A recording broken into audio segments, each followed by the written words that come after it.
Being up over the thing to remember. The scene starts to tumble to the sound of the drums.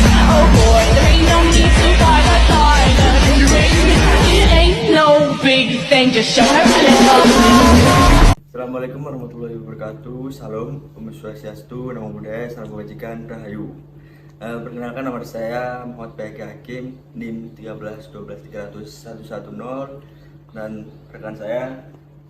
Nama saya Farul Farizi, NIM saya 13123000113. Di sini kita akan membahas materi tentang apa, Mas? Apa itu lembaga negara? Apa itu lembaga negara? Ya. Di sini Masnya, narasumbernya, mohon diperkenalkan dirinya.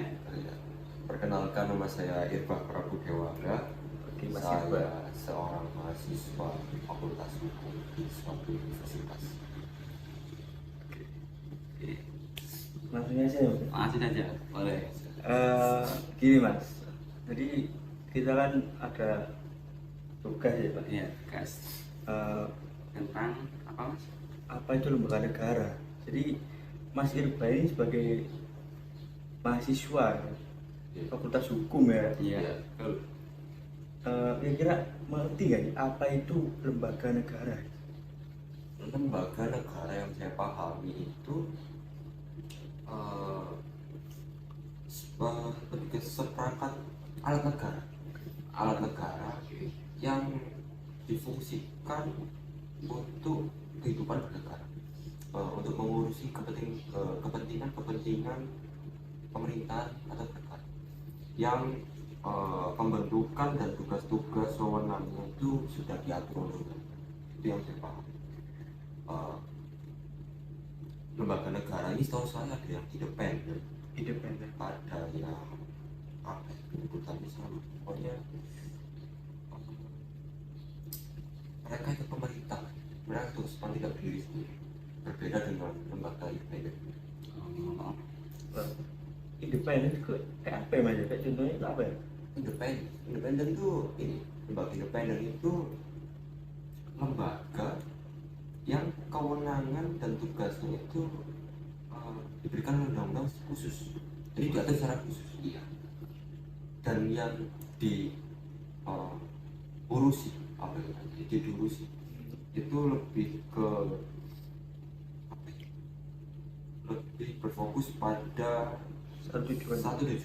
Contohnya ya ini, seperti KPK itu statusnya independen. Sekarang nggak tahu, katanya statusnya mau dijadikan BUMN juga, tidak tahu. Tapi sebelumnya itu independen. Contoh saja, KPK itu independensi ya, berfokus pada masalah korupsi. Jadi mereka harus berdiri sendiri. Kalau ini logika saya aja. Iya. Logika saya aja. Kalau misalnya KPK itu tidak berdiri sendiri, tidak memiliki independensi untuk mengurusi satu masalah ini, lembaga ini menurut saya nanti nggak akan netral untuk mengurusi satu masalah korupsi. Berarti lembaga negara itu independen, bukan? Tidak semua. Tidak semua. KPK. Oh iya. Contohnya KPK. Contohnya KPK. Ada lagi kalau dari sektor keamanan, Badan Intelijen Negara itu saya juga BIN. ya, Oh iya. Kalau selain dari independen apa, Mas? Yang intinya dari lembaga kan tadi kan tambahan ya, kalau namanya independen. Kalau yang dari yang dibuat negara itu sendiri, yang dibuat negara itu sendiri, yang bukan independen. Iya. yang bukan independen itu presiden, pengadilan. Setahu saya itu ada 3, legislatif, eksekutif, sama yudikatif. Ya, judicial. Yudisial. Iya. Nah, itu saya kurang tahu itu Mas, perbedaan signifikan antara yang independen sama yang BUMN dan dulu sampai gimana perbedaan? Oke, tadi kan Mas Bayaki membahas tentang ada 3 lembaga legislatif, ya kan? Pertama, legislatif itu tugasnya untuk membuat undang-undang dan peraturan yang mengatur tata cara kehidupan bermasyarakat, berbangsa dan bernegara. Nah, yang kedua mungkin Mas Bayaki. Yang kedua itu ada lembaga eksekutif. Jadi lembaga eksekutif ini menjalankan peraturan itu ya. Dalamnya itu ada presiden. Lalu tadi sambungan dikaitkannya dengan KPK. Nah, KPK ini ada kaitannya itu dengan eksekutif. Dimana KPK ini dikatakan independen dan dia bebas dari pengaruh kekuasaan apapun. Jadi independen itu sifatnya itu. Berarti sifat mandirinya nih ya tidak boleh disetir oleh pemerintah. Betul. Oke. Tadi kan sempat Masnya kan bingung apa itu yudisial kan ya? Tadi kan? Ya kan? Yudisial. Yudisial itu tugasnya memastikan bahwa setiap individu mendapatkan perlakuan yang adil dan setara di hadapan hukum. Jadi yudisial itu lebih ke ini ya, lembaga yang mengadili ya. Jika ada suatu perlawanan. Ya, betul. Terus Masnya kan tadi kan juga membahas perbedaan BUMN dan lembaga independen. BUMN itu tugasnya memberi kontrol terhadapnya. Jadi BUMN itu tidak independen. Ya. Pemerintah itu wajib mengontrol itu tadi terhadapnya. Ya. Kan?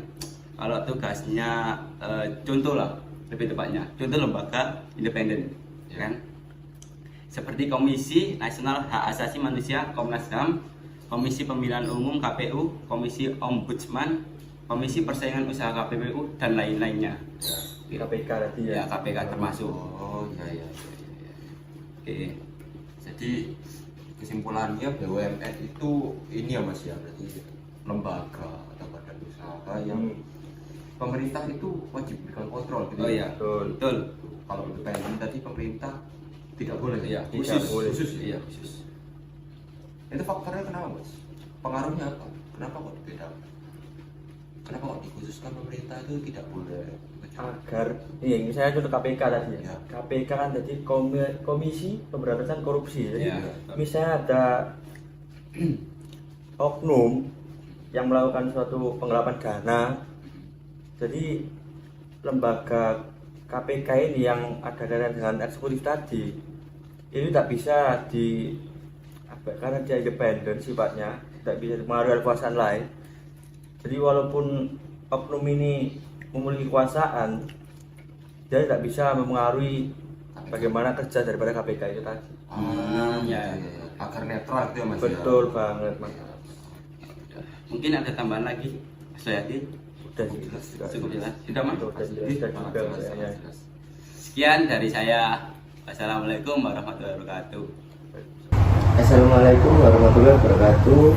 Waalaikumsalam. Om Swastiastu, Namo Buddhaya, salam kebajikan. Perkenalkan, kami dari Universitas 17 Agustus Surabaya, Fakultas Hukum. Dengan saya Ahmad Priyansa Saifullah dengan NIM 13123001004. Saya Nasila Azmarani dengan NIM 131230072. Di sini saya akan menanyakan dengan narasumber kedua kita tentang apa itu lembaga negara. Baik, Pak Alfons, apa itu lembaga negara? Oke, saya mencoba menjelaskan tentang definisi lembaga negara. Sebenarnya kalau dari sumber ada bermacam-macam tentang definisi tentang lembaga negara, tapi saya hanya ambil satu aja, bahwa lembaga negara itu adalah lembaga pemerintahan yang kedudukannya berada di ibu kota negara. Jadi lembaga negara itu kemudian secara garis besar untuk di Indonesia karena menganut teori trias politika, bahwa lembaga negara itu dibagi tiga. Jadi yang peran dan fungsinya merata. Nah, ketiga lembaga negara ini adalah eksekutif, legislatif, dan yudikatif. Nah, ketiga lembaga negara ini semuanya berada di ibu kota negara. Ya, untuk saat ini karena Indonesia ada di Jakarta, jadi ketiga lembaga negara ini berada di Jakarta. Nah, terkait dengan peran dan fungsi ketiga lembaga negara ini, saya secara sederhana saja menjelaskan bahwa masing-masing ketiga lembaga negara itu tadi masing-masing memiliki fungsi yang berbeda. Jadi yang pertama itu adalah legislatif. Legislatif itu direpresentasikan oleh Dewan Perwakilan Rakyat. Nah, fungsi Dewan Perwakilan Rakyat ini adalah membuat seluruh peraturan perundang-undangan. Jadi membuat peraturan perundang-undangan di bawah Undang-Undang Dasar. Undang-undang tentang apapun itu dibuat dan dilakukan oleh Dewan Perwakilan Rakyat. Sedangkan nanti kalau ada peraturan pelaksanaan itu nanti baru dibuat oleh eksekutif, karena itu terkait dengan pelaksanaan undang-undang. Nah, yang kedua adalah kemudian lembaga eksekutif. Lembaga eksekutif ini direpresentasikan oleh lembaga kepresidenan. Lembaga kepresidenan itu yang kemudian melaksanakan undang-undang yang telah dibuat dan ditetapkan oleh lembaga legislatif, oleh DPR RI. Nah, untuk melaksanakan itu, maka kemudian eksekutif ini, kepresidenan ini membuat yang namanya peraturan pemerintah atau kemudian peraturan presiden juga. Nah, berdasarkan peraturan itu mereka melaksanakan undang-undang karena mereka lebih memperinci apa yang diatur dan ditetapkan di dalam undang-undang. Karena perundang-undangan kita itu ada yang hanya secara global, kemudian lebih diperinci nanti dalam peraturan turunannya yang dibuat oleh lembaga eksekutif, peraturan pemerintah. Nah, kemudian yang ketiga adalah lembaga yudikatif. Lembaga yudikatif kita itu direpresentasikan oleh Mahkamah Agung dan Mahkamah Konstitusi. Kalau zaman reformasi ya, sebelum ada Mahkamah Konstitusi ini itu dijalankan oleh Mahkamah Agung. Jadi tugasnya Mahkamah Agung atau lembaga yudikatif ini adalah mempertahankan terlaksananya undang-undang.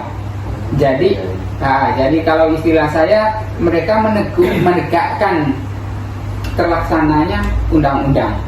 Jadi kalau kemudian dalam pelaksanaan hidup berbangsa dan bernegara terjadi pelanggaran terhadap undang-undang, baik itu dilakukan oleh legislatif, dilakukan oleh eksekutif, bahkan dilakukan oleh yudikatif itu sendiri, maka kemudian tugas lembaga yudikatif secara kelembagaan itu adalah kemudian mempertahankan penegakan atau tegaknya undang-undang.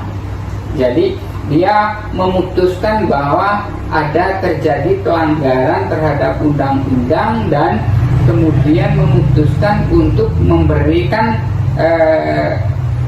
sanksi, punishment terhadap pelaku yang melakukan pelanggaran terhadap undang-undang.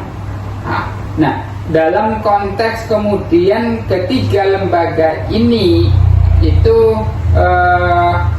jangkauan mereka juga kan tidak mungkin menjangkau seluruh wilayah negara. Lalu kemudian di setiap daerah pun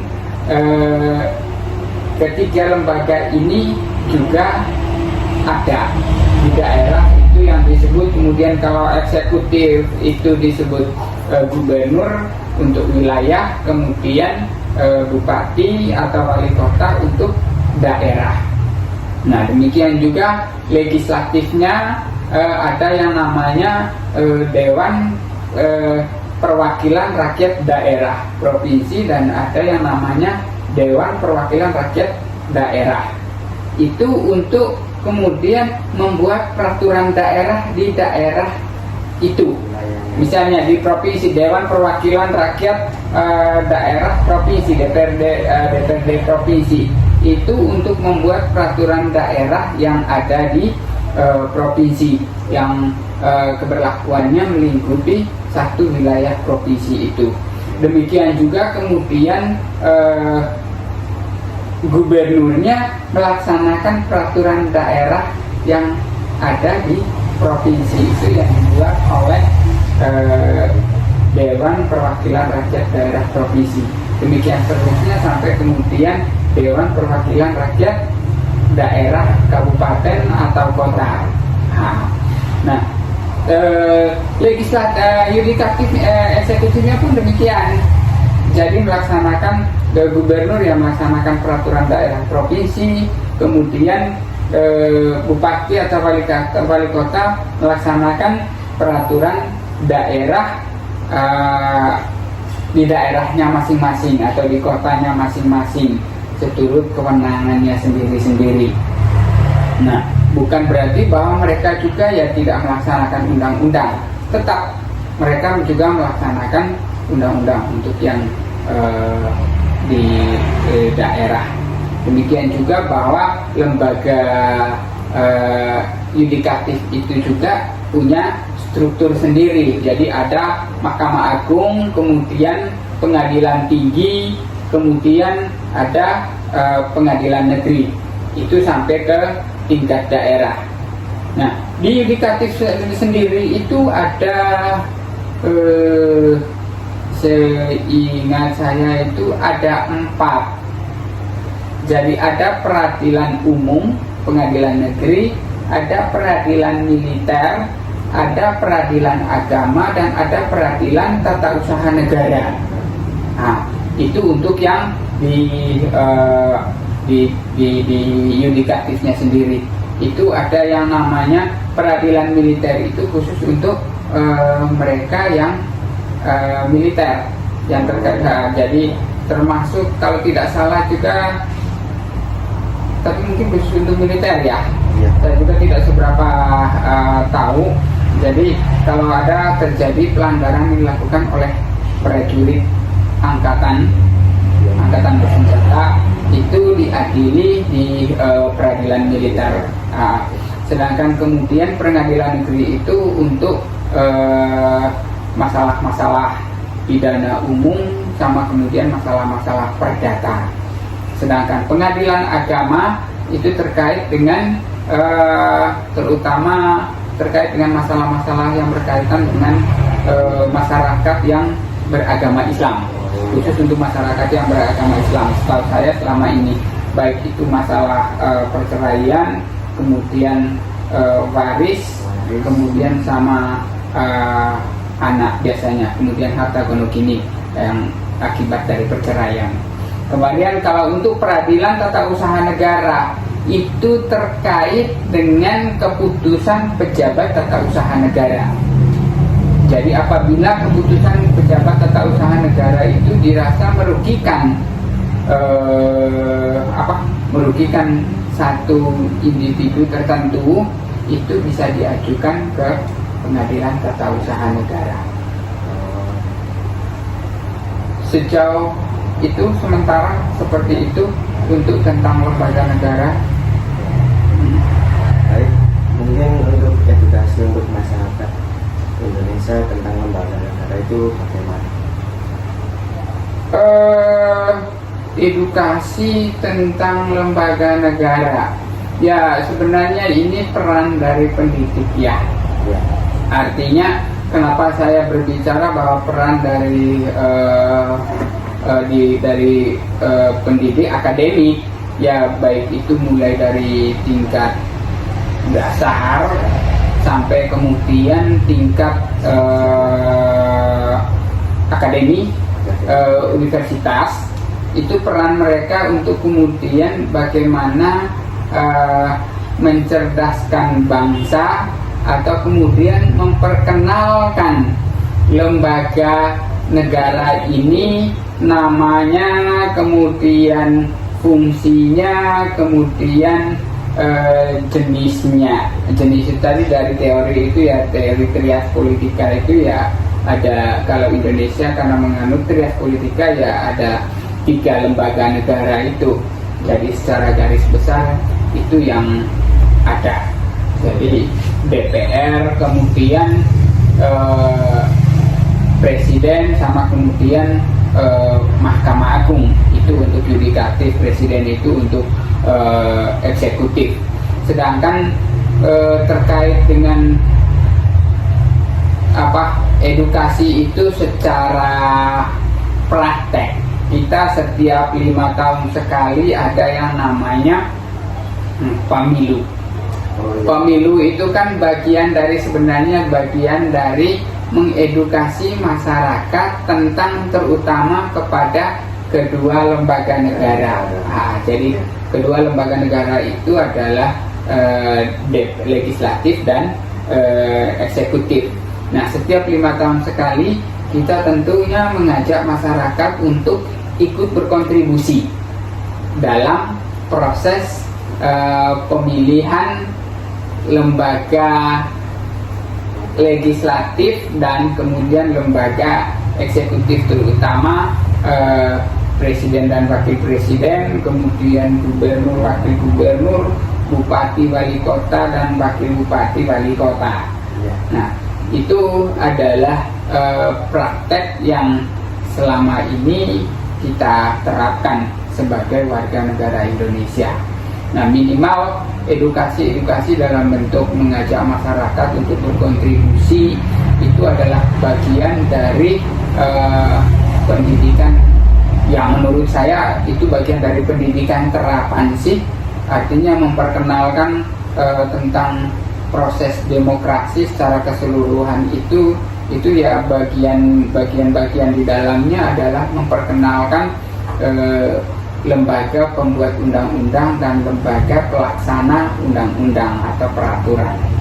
Nah, jadi memperkenalkan presiden, wakil presiden, bupati, gubernur, dan kemudian DPR RI, DPRD provinsi, DPRD kabupaten kota. Itu sih menurut saya. Baik, terima kasih pada Pak Alfon. Sekian dari kita. Assalamualaikum warahmatullahi wabarakatuh.